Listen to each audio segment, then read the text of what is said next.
জবর জামা কাপড় পরে থাকবে, ওই ভেতরে বাচ্চা আছে না বুড়ি সেটা বোঝাই যাবে না। বোঝাই যাবে না? না, বোঝা না গেলেই হলো। আচ্ছা বাবা, কাঁদিস না কাঁদিস না কাঁদিস না, ঠিক আছে, তোর একটা ব্যবস্থা করছি আমি। হ্যাঁ, ওই গল্পটাকে বাড়িয়ে দিচ্ছি। মঙ্গল গ্রহে তোর বয়সী একটি মেয়ে পাওয়া গেছে, বুঝলি, যে নাচে গানে ওস্তাদ, কলম আমার হাতে, একদম লিখবো। আর এইবার তোর জন্য গল্প লিখবো না, একেবারে চিত্রনাট্য। আরে বাবা, আমার জন্য চিত্রনাট্য? হ্যাঁ, হ্যাঁ, হ্যাঁ। মঙ্গল গ্রহে মেয়ের নাচ আর গান। জামাইবাবু, তুমি কোনো চিন্তা করো না, আমি তোমার জন্য এক কাপ চা নিয়ে এক কাপ কমপ্লেন নিয়ে আসছি। হ্যাঁ, তুমি হ্যাঁ। মন দিয়ে লিখে যাও। হ্যাঁ হ্যাঁ হ্যাঁ হ্যাঁ, লিখছি।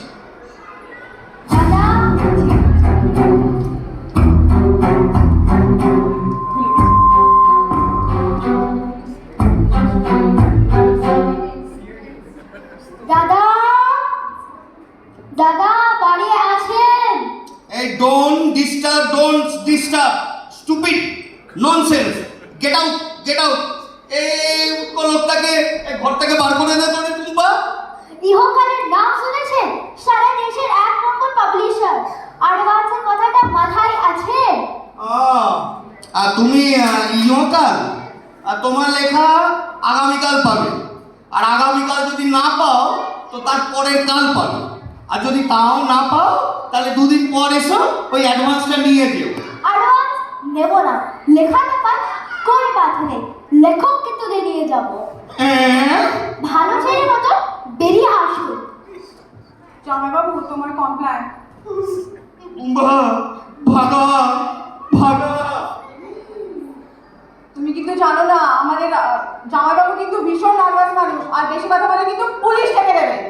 তবে তুই যাই, তোকে তুলে জামাইবাবু, লোকটা কিন্তু সুবিধের নয়। তুমি যে আগের লেখাটা লিখেছিলে উপন্যাসের নাম করে কি একটা পড়লো, এটা কোথায় লেখা, তাই দিয়ে দাও। আরে ওটা তো আমি ওই পরকালকে দেবো বলে লিখে রেখেছি রে। পরকাল পরে হবে, আগে ইহকাল। বলছিস?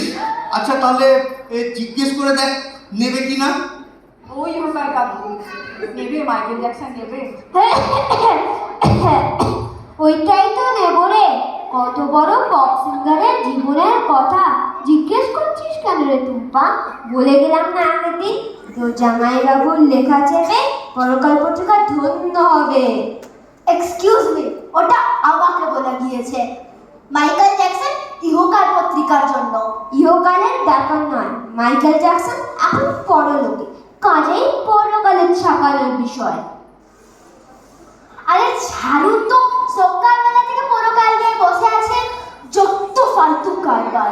ফালতু পরকালের কাছে খা খুলতেই না। ইহকাল 100 বছরের ঐতিহ্যশালী সাহিত্য পত্রিকা, ফালতু।